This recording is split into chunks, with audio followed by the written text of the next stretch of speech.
Rose Marie Gayhart was a 23-year-old native New Yorker who moved to Cape Coral, Florida with her boyfriend. She had a large family with many siblings who cared about her, and they were all concerned with her moving away. On March 14, 1985, after work, she allegedly got into a red pickup truck with an unidentified male. She was never seen again. I'm Ed Densel, and this is Unfound.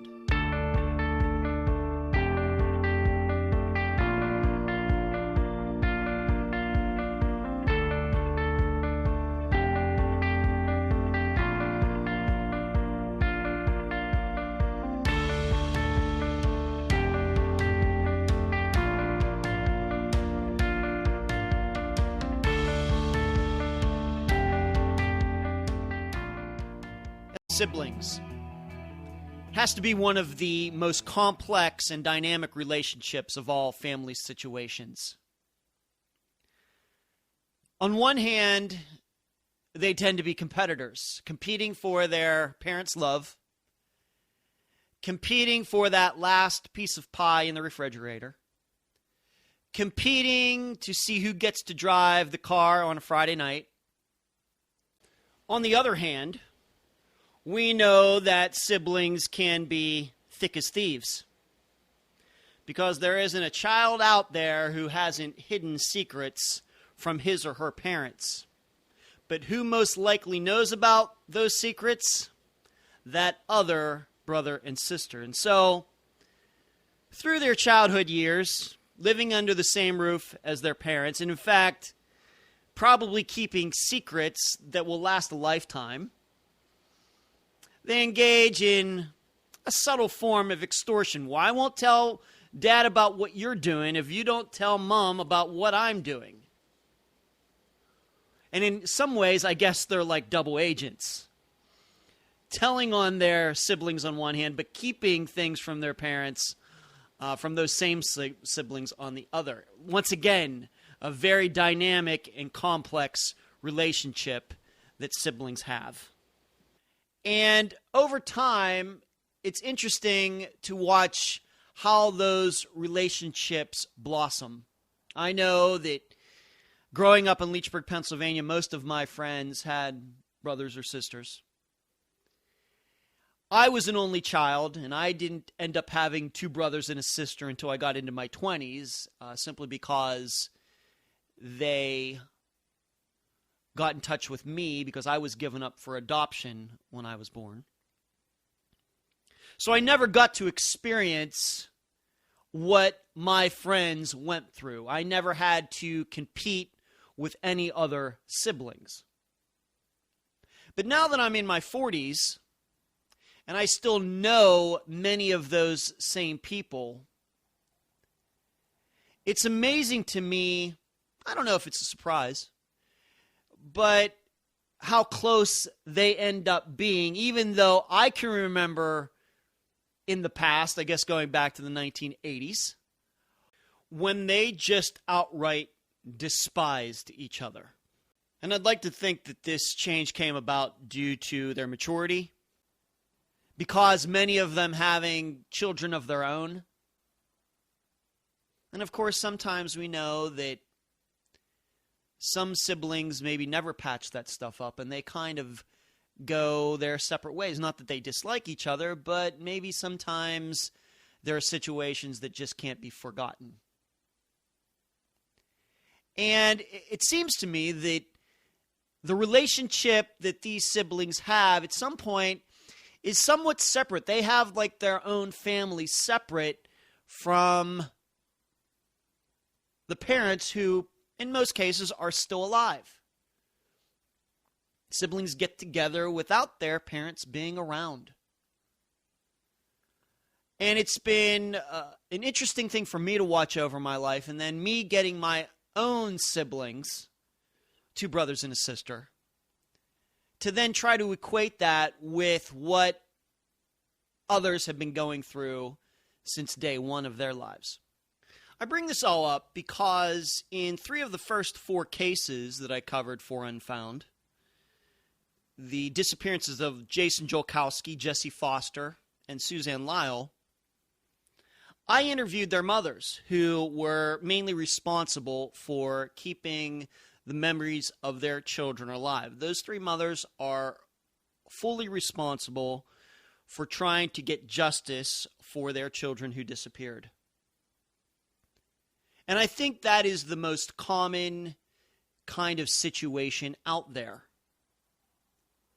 However, in Rose Marie Gayhart's case, the person who is most outspoken, the person who is on Facebook and elsewhere, the person who has taken it upon herself since 1985 to not just keep Rose's memory out there and Rose's life out there and trying to solve this case, but she's also gotten involved in helping others as well.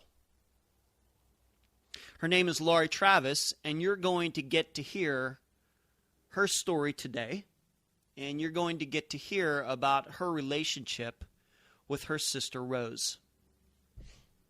I'm calling this episode Rose Marie Gayhart, A Sister's Love. Rose was last seen in Cape Coral, Florida on March 14, 1985. After finishing work, she allegedly got into a pickup truck with an unidentified man. She was never heard from again.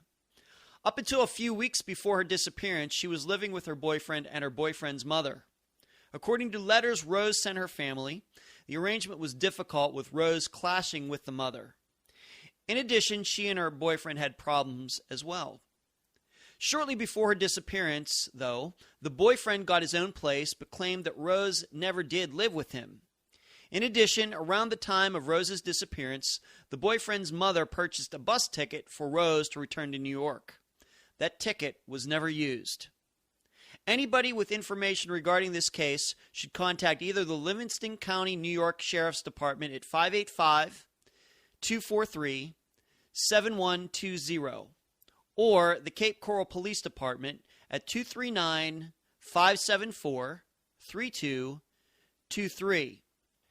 And now, my interview with Rose's sister, Laurie Travis. I am so fortunate to be able to have on the line with me right now Rose's sister, Laurie Travis. She lives in New York. Laurie, thank you for joining me on Unfound. You're welcome.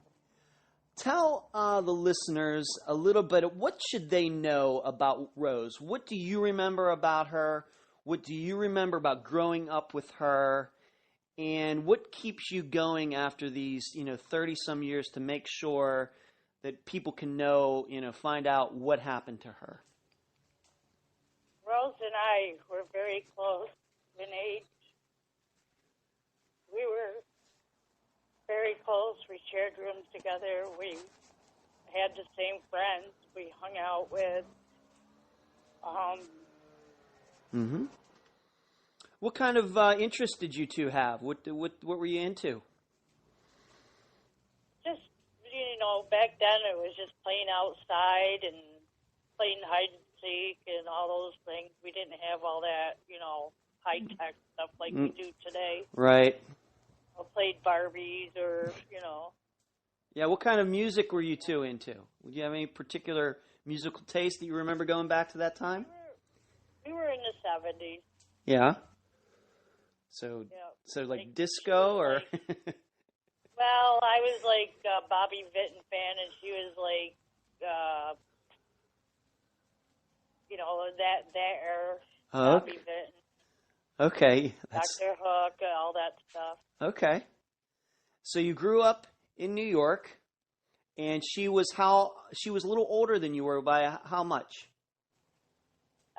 She was born in February of 62. I was born in September of 63. Okay. So you're talking like a year and a few months.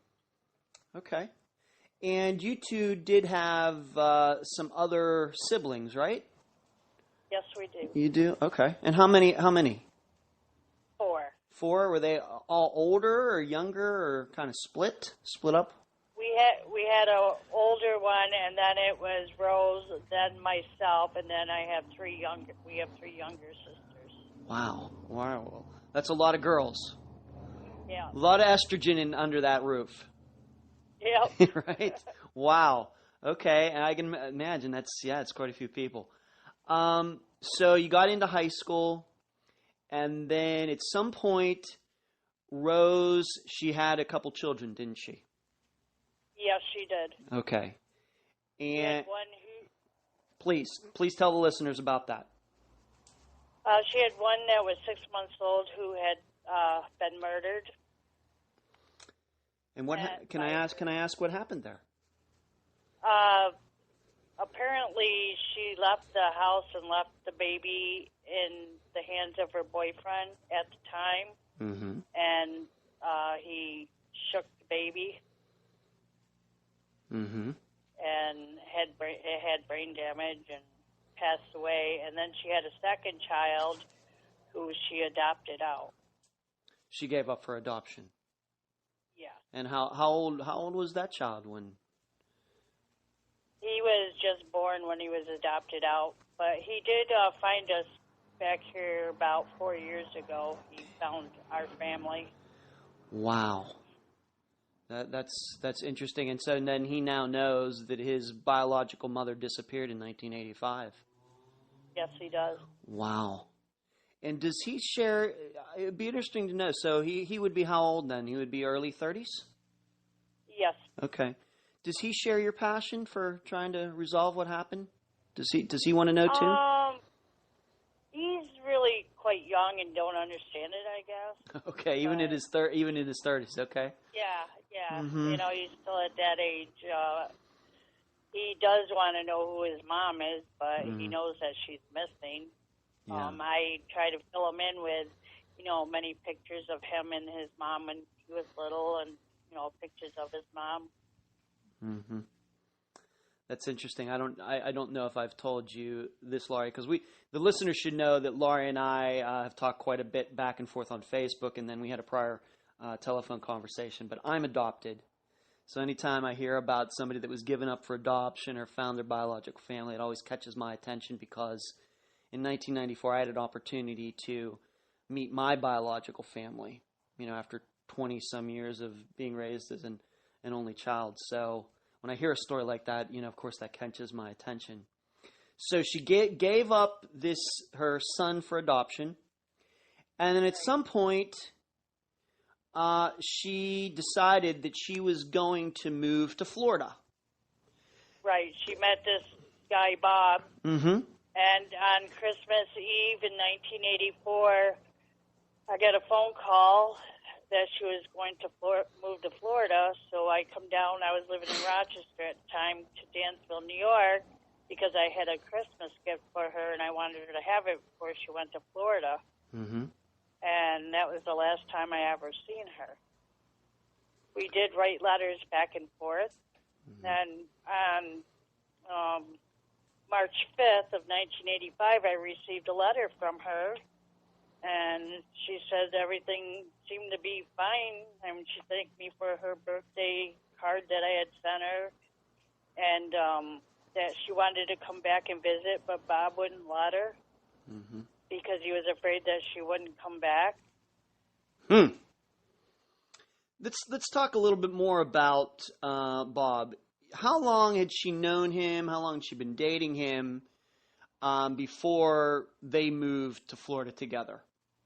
To be honest with you, I really don't know. I think Okay. like 6 months. Okay. And according to my other sisters, they said that he was very abusive to her. Okay. And they had actually seen it where I did not see it. What I know you were very close to Rose. Do you think that might have been something that she was hiding from you because you two were so close, or just Could have been, yeah. Could She may have not been. have wanted me to, yes. She didn't want me to know. Because I can tell you that in a couple other cases, that I'll be covering for the show, where I've, women who have disappeared, who, were abused beforehand. Oftentimes the family doesn't find out until after that kind of, that kind of stuff was going on. Right. They like to cover it up. Yeah. Make it look good. Yes, that's Yep. true.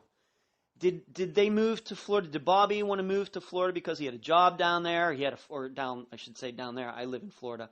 down here, or did he have family down here? Did they just young people just picking up and leaving? Do you remember the reasons? He decided to move down there because his mother lived down there, so they moved in with his mother in a trailer park. Okay. And then he went to work doing carpet cleaning. Mm-hmm. How did Rose feel about moving down? I mean, usually I'd think that a young 20-something-year-old wouldn't be too thrilled about moving in with her boyfriend's mother, 1,500 miles away. Do you remember Rose saying anything about that? Thinking that... She probably never met her until she got there. Right. Is what I'm guessing. Okay. Okay. And then when she did move down there, they didn't get along. They had a lot of fight.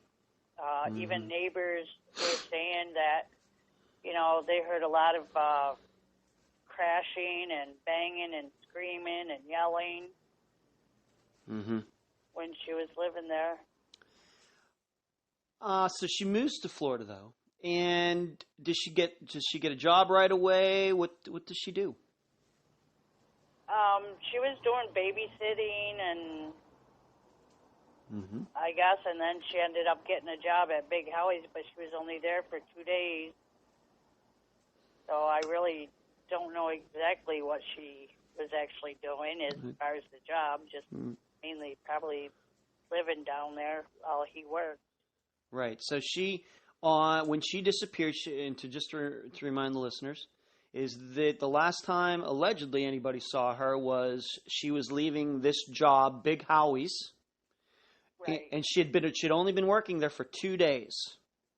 Correct. And she never went back and got her paycheck either. Okay. All right. So she worked for him on March 19th and March 20th. And the 21st is when she was last seen, according to the Cape Coral newspaper, when her belongings were found behind the police department. Right. Now, we need to, I think, get into maybe a little bit of the specifics of the case because, there's the Charley Project and there's other sites. There's the website that you manage for Facebook that has all of this on there. But there are some things that maybe, in just talking to you, that I know now that maybe the listeners don't realize. First of all, let's talk about the red truck.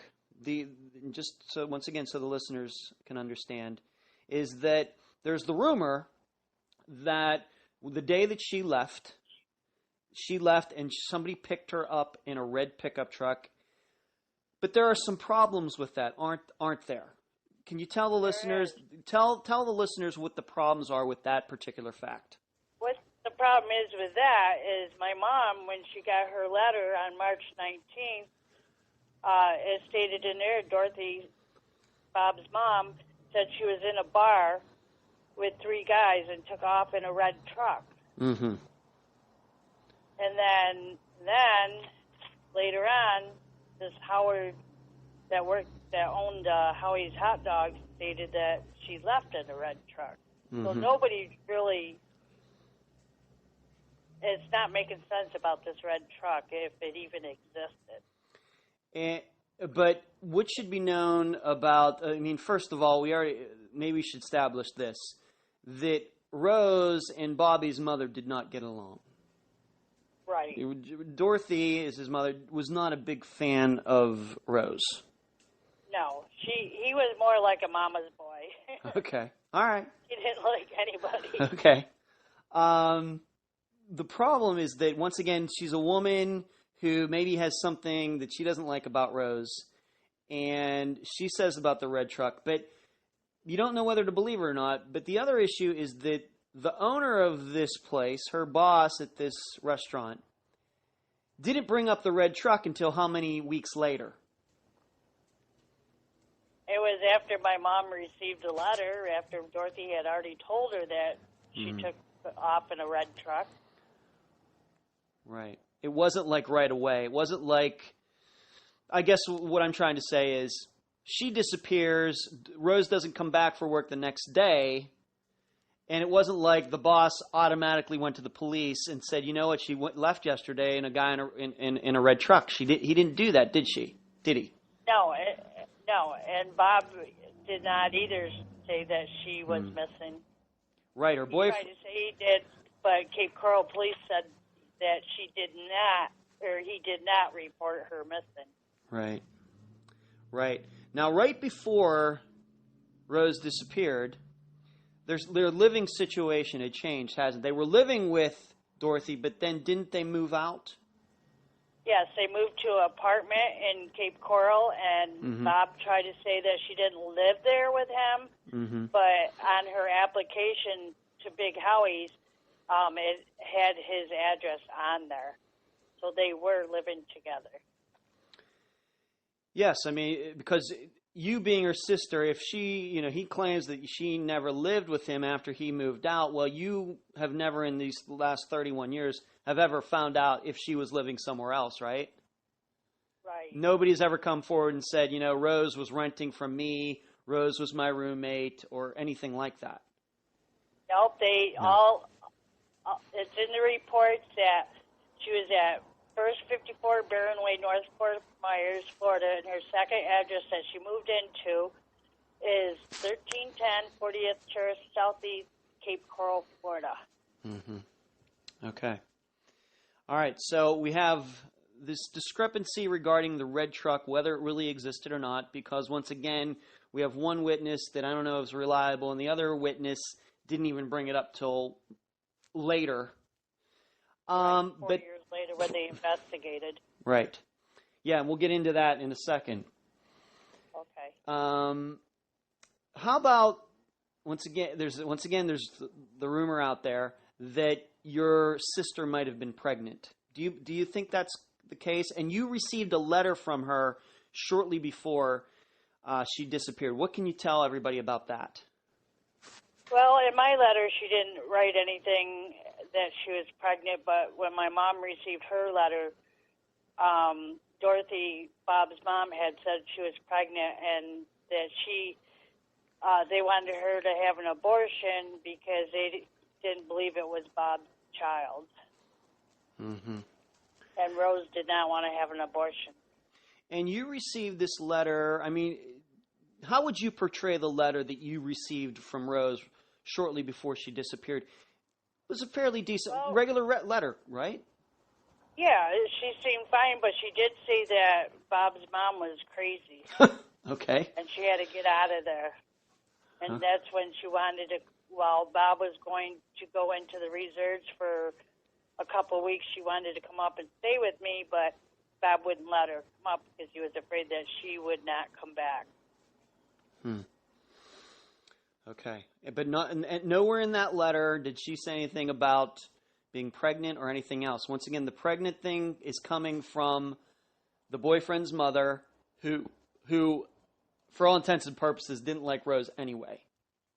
Correct. And would have tried to portray Rose in probably the most negative light that she could. Right. Exactly. One more thing about the red truck. Was he ever connected to owning a red truck or having access to a red truck? Not that I know of. I have no idea. Okay. All right. Now let's Could have had a friend with a red truck. I don't know. Sure. He could have rented one. We just can't say. But the reason, if the listeners are wondering why we have to go through it like this, with this interview, is that really, how many years was it between Rose disappearing and the police actually conducting an investigation? 4 years. 4 years. That was after Livingston County, New York Sheriff's Department got the FBI involved because Cape Coral was not doing anything about it. Wow. What was it? What led to? Was it you that finally went to Livingston, or was it your other family members that finally went to Livingston County, New York, that said, "Hey, something needs to be done"? How did that happen? We all did. And, when I got my letter, and then I received a return to sender letter, and I said, then my mom got the letter and the phone call, and that's the last time we heard anything. And so Livingston County, finally says, well, Cape Coral's not doing anything. We got to do something about this. This family is actually from here, so they've been involved in it for all these years as well. When Rose, how long after she disappeared did you find out that nobody had seen her for like days? How long was she disappeared before you personally found out that she was gone? Actually, there was an article in the Cape Coral Police Department or newspaper stating that her belongings were left behind or left at the Cape Coral Police Department. Belongings that nobody would leave behind, like birth certificates, death certificates, adoption papers, things that you would hang on to. And where were those found again? It was found at the Cape Coral Police Department. Did somebody turn them in, or? Somebody apparently dropped them off. We don't know who. They Wow. never said. Wow. And how long after Rose's disappearance did this happen? Do you remember? I believe the article in the paper was written on, I would say March 22nd, 23rd, somewhere in there. So it was right after the letters. All this happened within, 3 weeks. 3 weeks. A month. Okay. Did you or any of your family members go down there to Florida to look for her when it happened, or what did you think? No, we didn't. No? Because we figured the investigators were handling it. And then it took you all that time to find out that they weren't. And I guess it should be remembered it was 1985. It's not today where communication is a lot easier. You could just email, and phone numbers were easy to find. Back then, a little bit more difficult. Yes, it was. Yeah. I mean, mine was all handwriting stuff back then because we didn't have the computers and all the resources like we have now. Right. Right. And being that I know that you are the sibling, the sister of Rose, who has really spearheaded, the stories about her, keeping her name out there, managing the Facebook site and all of that. Did that start right away for you? I mean, obviously Facebook didn't start till later, but when did you, was it right at that time that you said, this is something that I have to do, or did that kind of kick in later when you figured out that the police weren't doing much? It actually started in 1995. I finally went over to the Livingston County Police Department and asked to see, to talk to them. So they let me read over all the investigation. They let me write notes. And I also was the first there to identify her stuff because Cape Coral had sent it to Livingston County. Mm-hmm. And they never did DNA on Rose's stuff because they figured there was no sense because she was living with Bobby and his mom, and that's all it would be on there because they had no suspects, and they suspect Bob. Right. Yeah, those would be weird, weird possessions to show up at a police department, don't you think? And a bag of clothes. And a bag of clothes. And a bag of clothes. All she left with was what was on her back. And do you get the impression that somebody dropped those out? Like somebody, are you thinking that somebody found them in the garbage and then said, "Hey, this stuff's important. I better turn this into police"? Or I have no idea. All I know is that they just put it behind the police department. Put it behind the police. Put it behind the police department. I wasn't sure if they meant behind the police department or behind the police department's desk. Oh, okay. Okay. That's something that I'm sure the listeners will look into. That's an interesting factoid there. Tell the listeners about the bus ticket that Dorothy allegedly bought for Rose back then. Okay, my mom received a letter on the 19th. Dorothy had purchased a ticket on the 17th, which was a couple days before my mother even received the letter. Mm-hmm. And on the bus ticket, There is no signature as a customer signature. All that's on there is the date, which was the 17th. Trying to. And just so while you're looking through your information there, it should be remind the listeners that your sister disappeared on March 14th. Right. Right. And so you didn't get this letter till the 17th. Okay. Right. The 19th, and the ticket was purchased the 17th. Okay. Huh. And then in the letter, she also said, Dorothy had also, Bob's mom, said, I even took the ticket to the sheriff's department, so I have proof that I bought her a ticket if she doesn't come home. That's in the letter. So it's almost like she was trying to establish an alibi of some type. Like covering something up. Yeah, okay. Okay. But you just get the feeling that, but we should admit something, though, that being that Dorothy and Rose were not fans, it's not totally crazy to think that Dorothy might have actually bought her a ticket to come back to New York, being that she probably didn't want her there anyway. Right. I'm not trying, once again, not trying to defend anybody. I don't know any of these people, but given that Dorothy and Rose didn't get along, it's conceivable that, Dorothy might buy her a bus ticket to get the heck out of there. Right. Yeah. If that was the case, how do you think that Bobby would have felt about that, being that his mother would buy a ticket for his girlfriend to go back to New York? Well, he didn't want her to come back to come visit me because he was afraid she wasn't going to come back. I don't know. It's a little hard to figure out, isn't it? It is. It's very difficult. Yeah. Because on one hand, at least what you've explained to me, that Bobby and his mother were close, but then it seems like Dorothy wanted her to go back to New York, but Bobby didn't. Right. Yeah, so that's a little difficult, a little hard to understand. Now, we probably haven't gotten to the strangest part of this story, and tell the listeners about Bobby. You see him quite often, don't you? Yes, I do.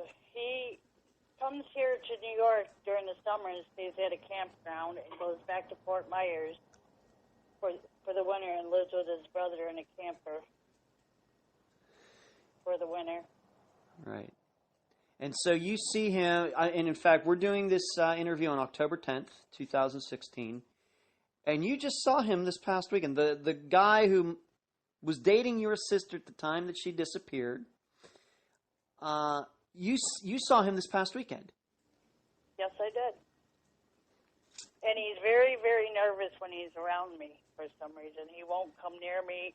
Mm-hmm. If I say anything in front of his friends that he thinks I'm automatically talking about him, and like if I talk anything about death penalties or tampering with evidence or conversations like that, So if I go have a cigarette, because in New York State you have to smoke outside, he'll be out there. He'll stay like 50 yards away from me, 50 feet.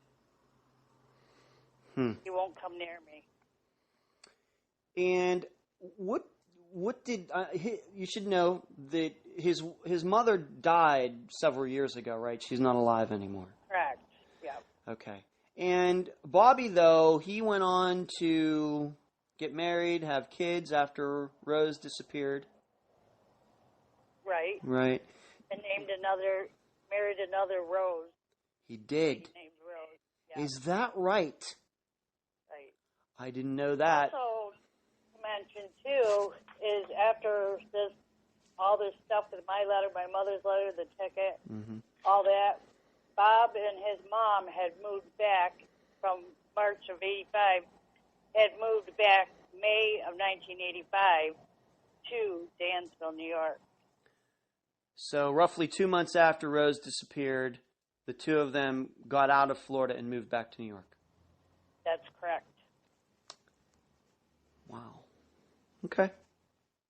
You ever find out why? Did they not like it down here or work or? Well, he keeps going back there, so I don't know. Okay. It's like they were hiding or something. I don't know. Okay, well, maybe on the other hand, maybe Bobby just doesn't like the New York winters, and if that's the case, then I can identify with him on that. That's why I moved from Pennsylvania years ago. Well, they lived here from at this one address from May 85 to December 1990. Mm-hmm. Then he got married and moved to Farmington, New York with his wife. Then got divorced, and then he started coming back here. Probably the listeners are getting the idea so far that you, for these last 31 years, it's been over 31 years now, think that Dorothy and or Bobby had something to do with your sister's disappearance. Okay? Correct. You have that suspicion. However, being that the police finally did get involved, both in New York and down here in Florida, have any other, and I know there's a recent story that we'll get to in a second, but up until, like, for the last 30 years, up until this recent news, has the police ever said, we're looking at other suspects possibly that could have caused your sister to disappear? Have they ever come? No. You don't have to name any names, just have they? No. No. They believe they're the suspects. Okay. Okay. And I was outside the bar one day. This was last year. Mm-hmm. And he had said to me and a friend right out front, before he was afraid of me, I asked him, I go, what do you think happened to Rose? And he said to me, he says, I think my mother did it. And I go, what do you mean? He says, my mom and Rose did not get along. And this was after she passed away to tell me this. And I did write this stuff down and turn it into Livingston County. And he's always staring at me. Mm-hmm. Okay. Which I have pictures that I've also turned into the investigation, where he's just stares at me, really with evil. Yeah. Okay, so you've had a suspicion all these years, and you should know, Laurie, that you're not the first person to come on this show and express a suspicion as to what happened to somebody. I've had, if you've heard a couple of my most recent shows, we do talk about suspects, on this show. We do. Right. However, there has been a recent development in the Cape Coral area that's just within the last couple months, and it regards a Mr. Zeiler. What do you want to tell the listeners about that? Okay, they finally cracked a 26-year-old case of two women that were murdered, and they found DNA on these girls' blankets and sheets, and it came up as Joseph Zeiler, who lived in the Fort Myers, Cape Coral area at the time that Rose was living there. So they were pretty much the same age, so it's possible he could have been involved. Right. So in 1990, two girls were murdered, and all these years later, they finally, through DNA evidence, tracked it down to this Zeiler guy.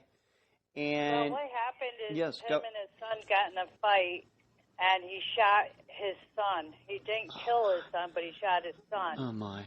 And that's when they found out the DNA from this guy had matched these two girls. Wow, what a story. And I did talk to a detective down there, and I asked him to, question him. Right, of course. And because he's in the area near the same time, and he could have, who knows, he could have been the one. Right, but there's something else that's interesting about Mr. Zeiler, isn't there? What can you tell the listeners about Mr. Zeiler's dad? His dad was a police officer for the Cape Coral Police Department in the 70s and early 80s. Was he working for the Cape Coral Police Department when your sister disappeared in 1985? Well, from what I understand, he worked up till 1984. Okay. But I can't be sure on that. Okay. But, and this kind of goes back to what you had told the listeners before, that Cape Coral didn't do an investigation into Rose's disappearance for 4 years. Nope, for 4 years. And then you add that to the fact that the father had worked for the Cape Coral, was working or had just recently left the Cape Coral Department. That's correct. You know, I think the average person is going to start wondering, well, you know, the dad's a cop. He has this son who eventually at least murdered 2 people in 1990. Well, maybe the father might have thought that, you know, his son was doing stuff before then.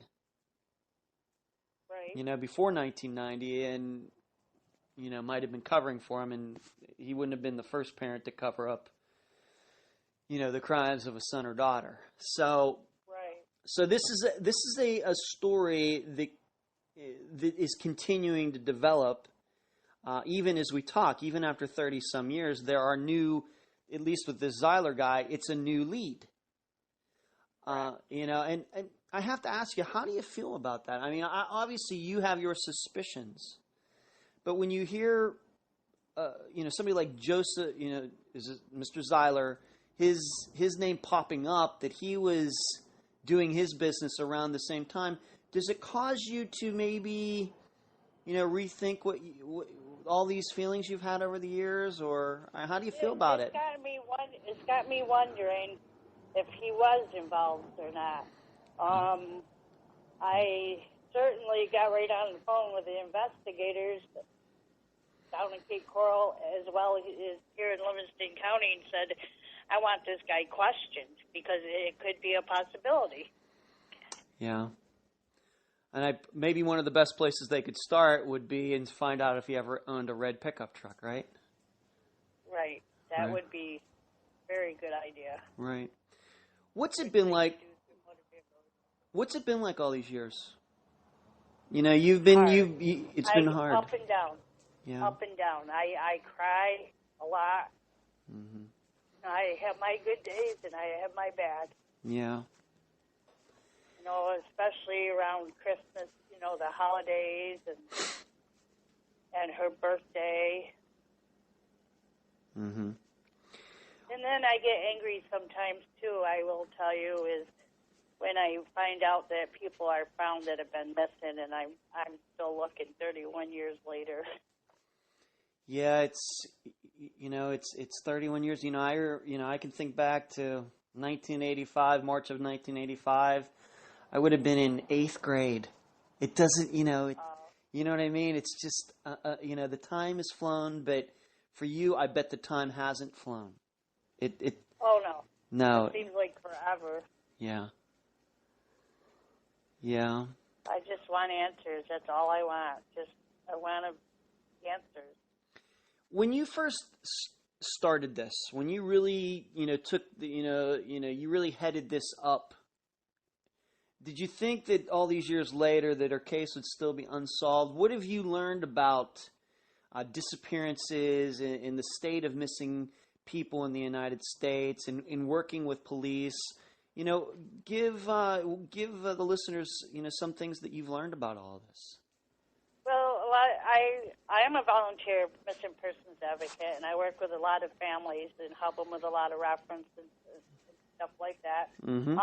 A lot of our cases that have been solved are usually family abduction or a friend of a family member, or, you know, it could be somebody who is related or knows the person. They're not actually serial killers. Or I've had cases where a couple will be missing and they'll find them in a lake 10 years later from a car accident, things like that. Yeah. But most of them are usually family abduction or friends of a family, things like that. So when you say family abductions, are you talking like about a father who kidnaps his children from the mother? Is that correct? Yeah, stuff like that. Yeah. Do a lot of those? Or there's also sex trafficking. There's drug trafficking. Yeah. You know, things like that. That some of them are, you know, they find later, like that Chicago or Connecticut. You mean not too long ago? You mean with the 3 women in Cleveland? Yeah, Cleveland. That's the one. Mm-hmm. So there's a lot of that going on out there, too. Would you say in what you're doing now, besides what you're doing for your sister, but these other cases and people you're trying to help, would you say that a lot of these cases are getting solved, or is there is a lot of frustration on your part trying for the police to take some of these seriously? With what we have today, a lot of them are getting solved. Good. Yes. Good. With the help of the police, or just people keeping an eye out, ears out? It's just, it's actually us, the people of the missing loved ones, who stick together or work together, more than the police. We do most of the investigation, believe it or not, by working together. Yeah, I've had an opportunity on one of my first shows to interview Kelly Murphy, who heads up Project Jason, and some other, of course, missing person advocates as well. And a common story is that the police just don't put enough people on these cases, and they just don't have enough resources, and they don't have enough training to help. Right, and as I spoke with you on a phone call before, recently, I think it was in 2013, we started having a benefit for one of the missing persons out of Rochester. And what we raised the money for was to send 2 police officers to, I think it was like Michigan or somewhere like that, for training just in missing persons cases, because they don't have, a lot of our police departments and stuff are not, like, we know more about it than they do. They do, right. I totally believe that. I totally believe that. And you had also told me, and this is a little bit of a coincidence, you told me about the Missing Persons Day that they have in New York, right? Yes. Yeah. That's a conference where a bunch of us, families of the missing loved ones, go to, and we sit in a circle and we talk to each other about what happened to our, why we were there. And every year, Mary Lyle and they have a New York State Missing Persons Day, and we go there and we get counseling, and the families are able to talk to each other. Yeah. Because we're all going through the same thing. And then at the end of the ceremony, there's a big torch, like I don't know what you call it. It's like one of those eternal... A monument. Monument. It's a monument that we torch at the end of the night and light up for the missing. Yeah. Mary Lau, to remind the listeners, Mary Lau was actually on this show about her daughter Suzanne. That was one of the first shows that I did, so I've had a lot of interaction with Mary over like the last couple of months. So you'd be surprised how many we all know. Yeah. Doing what we do. And Doug and Mary are the ones that actually got me really started deeply into this. Wow. It's a tight-knit community, isn't it? Yep. It's really tight-knit. I've taken interest in disappearances for many years, but only within the last year have I really decided on my own to do something about it, and doing my research and doing the show and everything. And it's one of the things I found out so quickly, that how many people know other people. Right. Families of this disappeared person in New York know this family. We need each other. Yeah. We need each other. Yes. There's no doubt. Yeah. Because we're the only ones that understand. Other people don't understand. They don't know. They don't realize it can happen to them, and it can. How did your parents react when Rose disappeared? How did they handle it?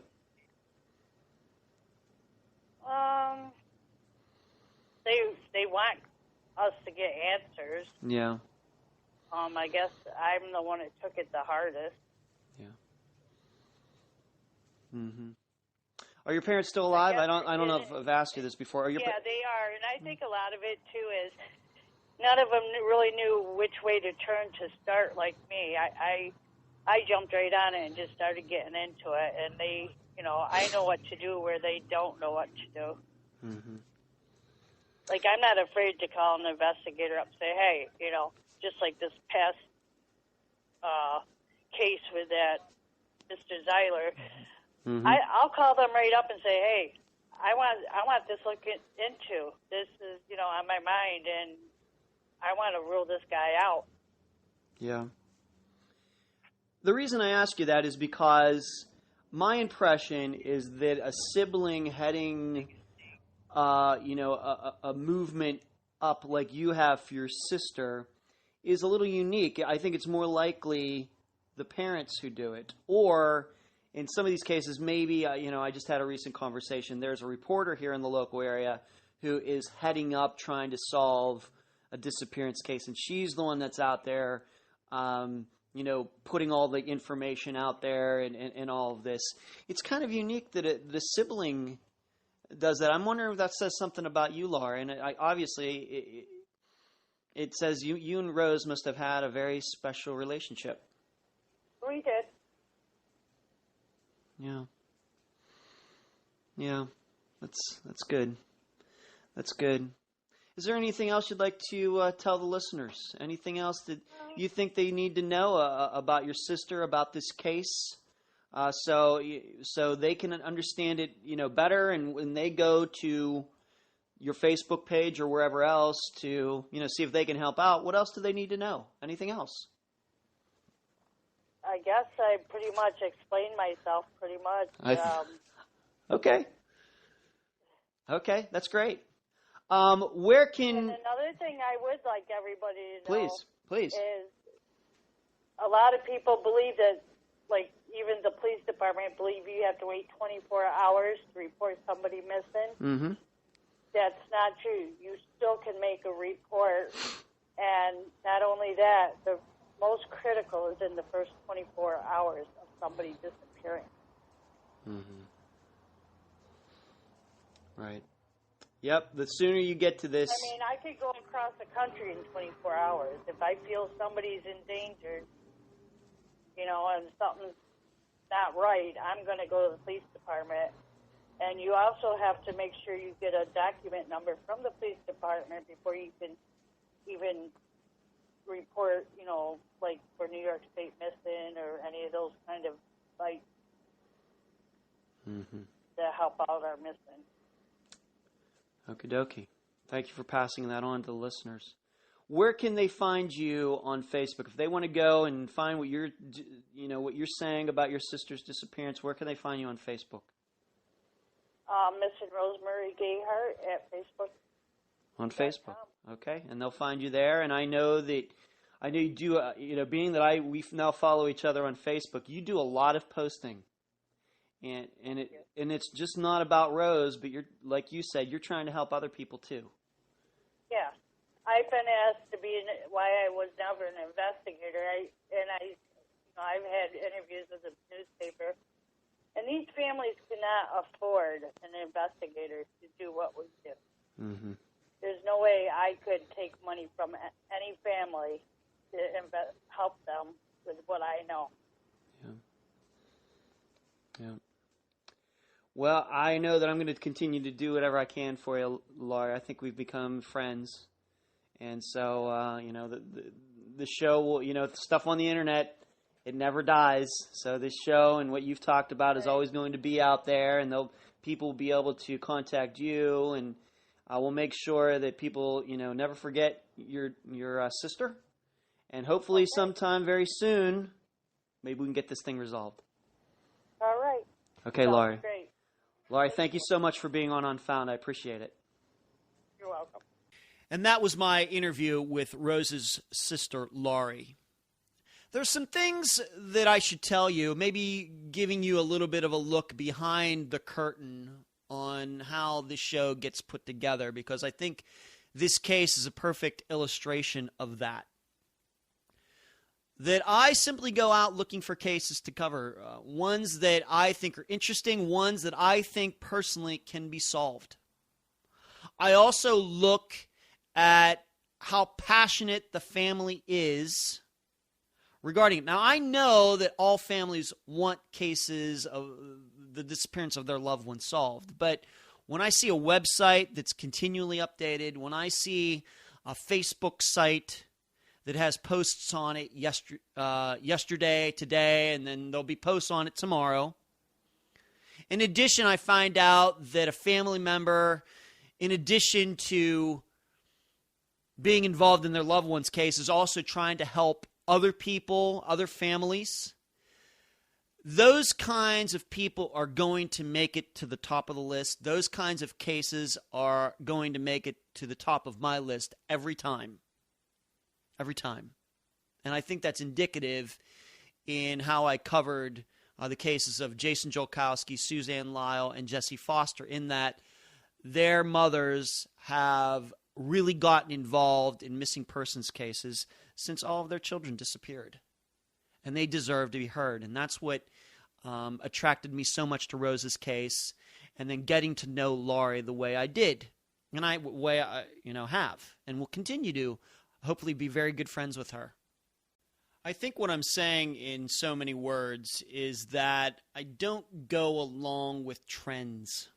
I am more interested in the cases where I see the people who love that person who disappeared and are so passionate, and they're looking for any place to tell their story. I'm going to be there for them. The show is going to be there for them. I don't care how obscure the case is. I don't care how long ago it was. The people who are devoting their lives to missing people, not just in their family, but others and strangers, they're always welcome on this show. The other point that I'd like to make is that you never know how a case is going to go. I think this Joseph Zeiler case that has now popped up, that he murdered 2 people in the Cape Coral area back in 1990. And then what else you find out about him, his father being a cop, then the Cape Coral Police Department, on top of that, not investigating Rose's disappearance for 4 years.